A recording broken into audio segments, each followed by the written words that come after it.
I wanna share something. Napapaisip lang ako during my younger years na ang mga kapitbahay namin na mga marites or mga judger na nagkukumpulang sa labas ng bahay or sa kanto.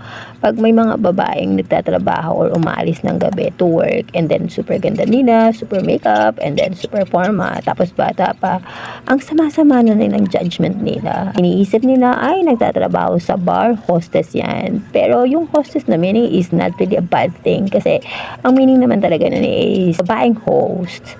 Kaso nga lang, syempre, nakasanayan na natin mga Filipino na ang tawag sa mga nagtatrabaho sa gabi sa bar is hostess. Yung iba tinatawag na Magdalena or mga babaeng mababang lipad and everything. So lahat ng negative, yan ang judge sa'yo pagkapanggabi ka. So iba, dumidiscard para hindi masyadong obvious yung trabaho nila or yung uniform sila ng mga white uniform. So parang nurse sila. And then pag nasa bar na sila, tinatanggal na nila. So para hindi sila i-judge. Based din to sa napapanood ko nung bata pa ako ha. Disclaimer. And then, sa ngayon, na-observe ko, parang iba na yung impressions. Kapag kapanggabi, kapag Nakikita ka na ngayon ng mga marites na kapitbahay, and then ine-expect agad nila na isa kang call center agent. So, which is really a good thing, you know? at nababawasan na rin ang judgment nila. So, Kasi para sa akin, sa lahat ng trabaho, yun ang pinakamahirap at napakadelikado pa.